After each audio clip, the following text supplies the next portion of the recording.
Xin chào các bạn đã quay trở lại với kênh Nhà Đại Tuấn Hùng. Đây là cái tủ Toshiba dòng inverter. Hiện tượng của tủ là ngăn mát không chạy, ngăn đá cũng không chạy, block không chạy. Và khi cắm điện vào thì tủ nó sẽ nháy lỗi thế này.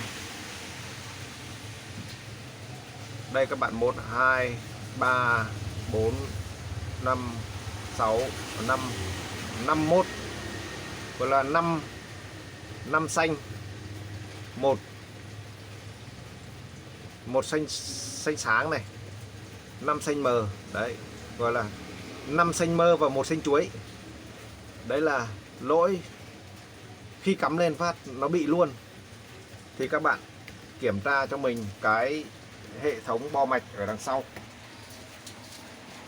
Và đây mình sẽ qua đằng sau để kiểm tra. Thì đây là cái mặt sau của cái tủ.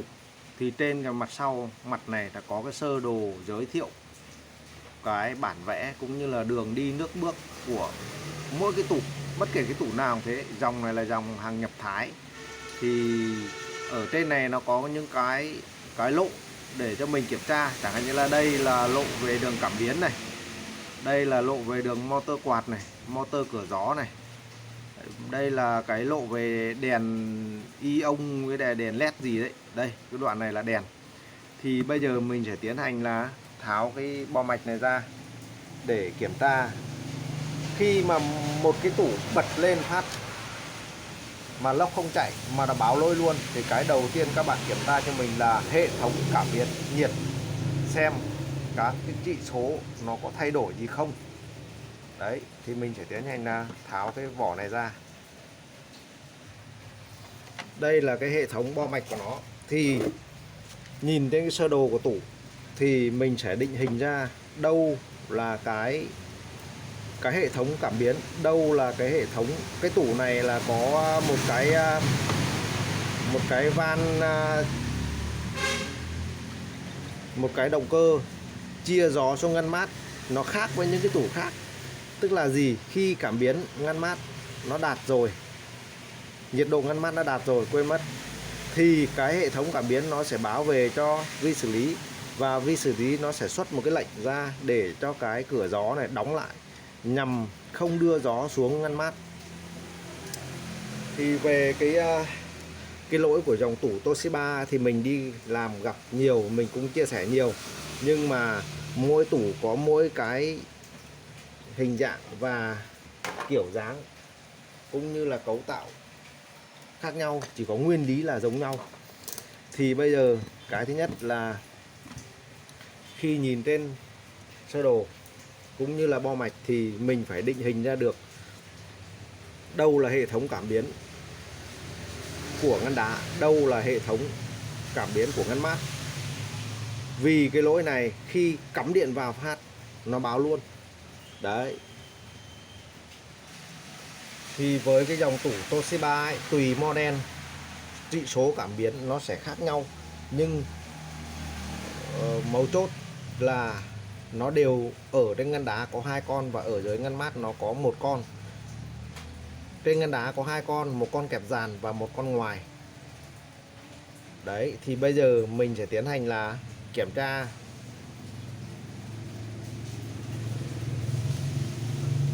từng con cảm biến một. Thì ở đây với cái dòng tủ này, mình chỉ nói cái dòng tủ này nhé. Dòng tủ này là cái dòng 400 lít thì nó như thế này. Nhưng mà dòng tủ 600 lít nó sẽ khác đi. Đấy, chứ không phải dòng nào nó cũng như dòng nào, để cho mình là lấy một cái thông số nhất định. Thì nhìn ở trên cái bo mạch thì mình nhìn qua, đây là cái 3 cái thằng này là UVW, 2 cái thằng này là 2 thằng cấp nguồn từ dưới bo công tới cái bo dưới này ấy, là nó có hệ thống là cấp điện cho xả đá. Đây là xanh sọc trắng, đen và đỏ là hệ thống xả đá và sấy máng của tủ. Đấy.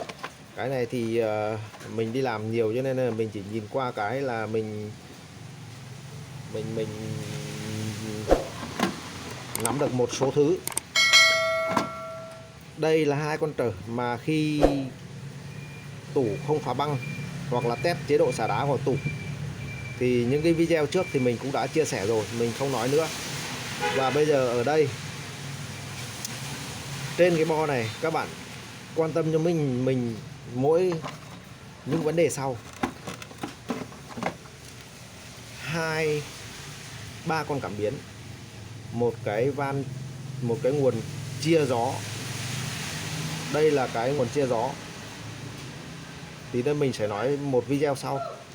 Và bây giờ cái hệ thống cảm biến là mình sẽ tiến hành đo để là nhận định xem là, vì khi từ cảm biến ra nhé, nó qua một hệ thống dắt kết nối nhanh, xong rồi ấy, hệ thống dây điện nó sẽ đi về đây, thì có thể là cảm biến bị đứt này, dắt tiếp xúc bị kém này, rồi thì dây dợ bị đứt ngầm này. Thì khi mà không có cái chỉ số cảm biến của máy tủ về đây thì nó sẽ báo lỗi. Nó hiểu là gì? Hệ thống kiểm soát nhiệt độ không đạt. Thì ở đây trên này là có cái dắt P504 và P505. Hai dắt này là vị trí của 3 con cảm biến nằm. Thì ở trên này các bạn xem cho mình, ở trên ngăn đá dắt dây cảm biến màu gì thì về dưới này nó là màu đấy. Thì ở đây trên cảm biến là con ngăn đá là có 2 con, thì 2 con trắng này, 2 cái dây trắng này, là hai con ngoài, 2 con ngoài. Và ở bên này hai cái thằng xanh này là con kẹp dàn trên ngăn đá, và 2 con vàng này là con ngăn mát. Đấy, các bạn chỉ quan tâm cho mình 3 con này thì sẽ giải quyết được cái lỗi là 5 nháy xanh và 1 nháy xanh sáng. Thì bây giờ mình sẽ tiến hành là đo kiểm. Đây, cái đồng hồ mình để hơi góc bên này thì các bạn thông cảm nhé, vì cái diện tích nó không cho phép, cho nên là mình để bên này nó đây. Và bây giờ mình sẽ tiến hành là đo kiểm 2 con cảm biến, vì một tay mình giữ vào đây, một chân đây và một chân đây, là mình đo xem có bao nhiêu ôm. Con này có không ôm này, không ôm thế này thì là tủ bắt buộc tủ phải báo lỗi. Và mình sẽ tiến hành là kiểm tra con kẹp dàn. Con cặp dàn là 24 kg, tức là gì? Khi tủ đang lạnh xong nó mất luôn, thì cái 24 kg này là cái mình hiểu là cái dàn nó đang còn lạnh. Nhiệt độ giảm, cái dàn lạnh nó đang lạnh thì trị số cảm biến nó tăng. Và con ngăn mát không có gì ở đấy chứ, đây 3.2. Con ngăn mát 3.2, bình thường con này có 2 kg thôi, tức là ngăn mát nó cũng đang lạnh, thì nó 3.2, 3,2 kg, bình thường nó 1,7 đến 2 kg thôi. Đấy, thì mình kết luận là gì? Cảm biến ngăn đá bị hỏng, 1 là dắt tiếp xúc, 2 nữa là nó bị đứt, 3 nữa là do quá trình sử dụng thì nó sẽ sinh ra là mo ve và tiếp xúc kém. Thì mình sẽ đo từ dây từ bo mạch này lên trên ngăn đá. Nếu dây tốt và lên ngăn đá cảm biến tốt thì các bạn nối tắt cho mình luôn, tức là các bạn bỏ qua cái dây dắt vì cái dây dắt tiếp xúc nó kém. Và mình sẽ tiến hành là lên đấy kiểm tra luôn. Và bây giờ mình sẽ tiến hành là mở cái ngăn đá này ra. Ngăn đá thì mình đã mở hốc sẵn rồi. Đấy. Đây, tên này là con này dàn có bám đá đâu nhỉ. Tên này là đây là hệ thống cảm biến của nó.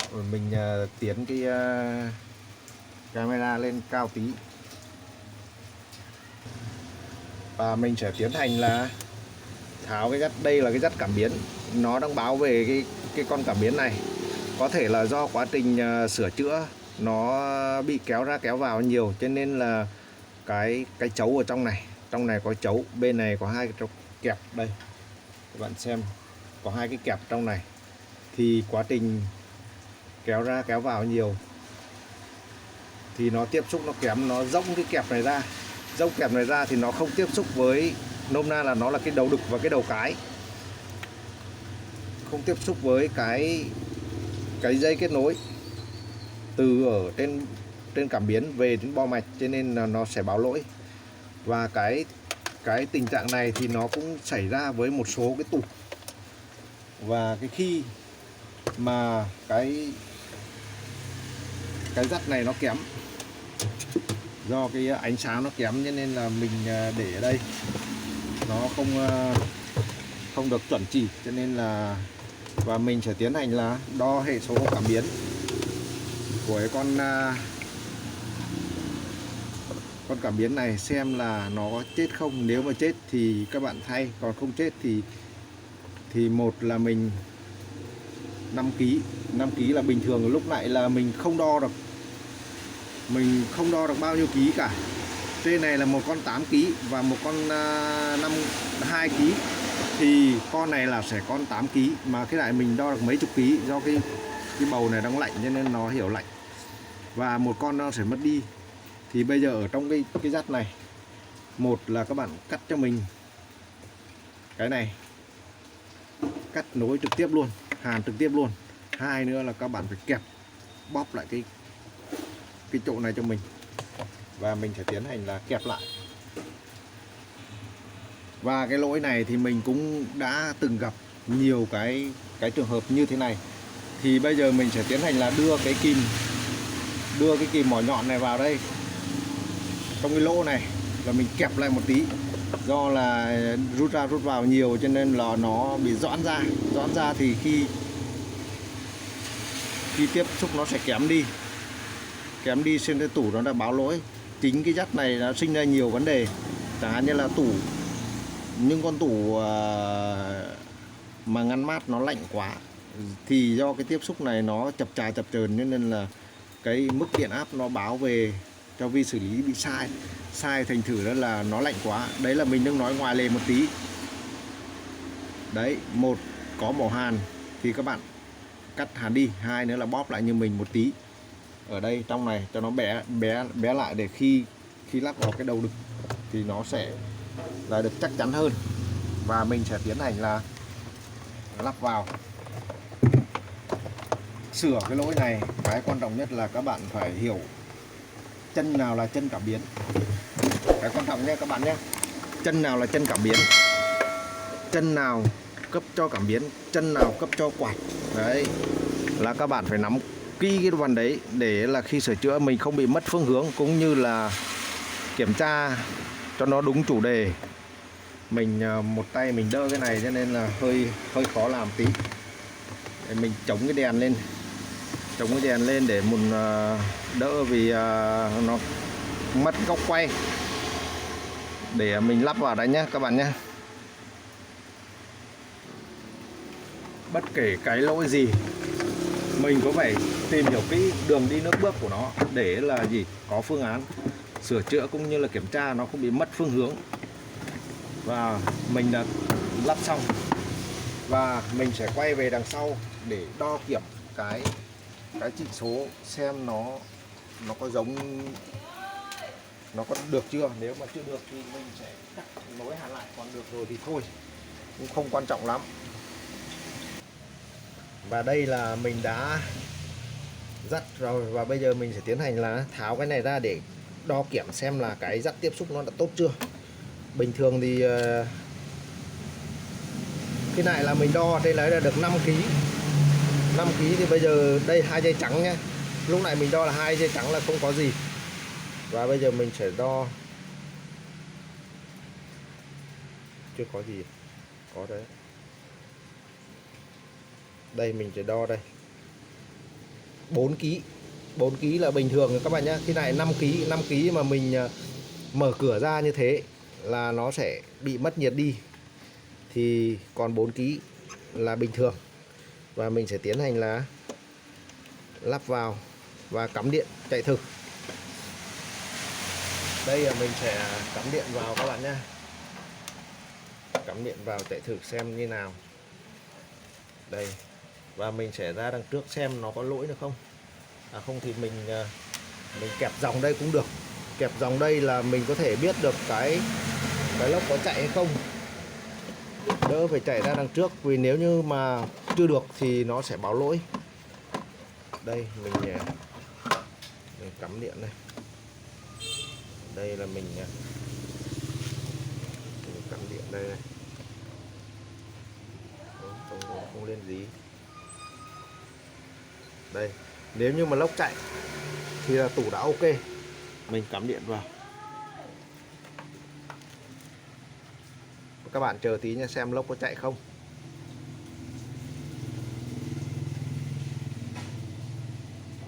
Vẫn chạy rồi. Đấy, lốc chạy. Lốc đã chạy.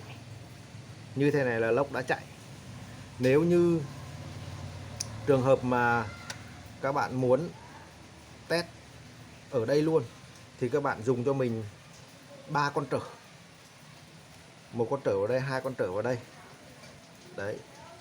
3 con trở là các bạn có thể xử lý được, kiểm tra ngay được đây và không phải ra đằng trước, và các bạn bóc tách luôn.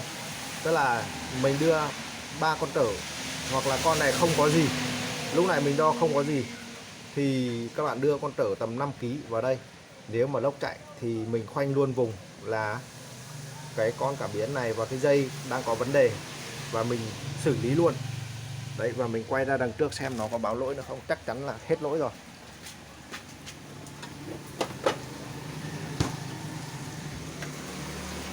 Đây, tủ đang chạy đấy các bạn. Đấy, tủ đang chạy. Tủ đang chạy thì nó lại không báo lỗi. Cái này là chế độ mình ấn, đây là chế độ Eco là tiết kiệm này, Quick này là lạnh nhanh này. Đấy. Khi mình ấn Quick này, lạnh nhanh này, Eco này, tiết kiệm này. Và các cái chế độ này thì nhiệt độ ở trên ngăn đá và ngăn mát thì để nguyên, mình không can thiệp gì. Thì cái video chia sẻ đến các bạn là cái lỗi nháy đèn của cái tủ lạnh Toshiba Invictus. Thì mình xin chào, hẹn gặp lại các bạn các video sau. Xin chào các bạn nha.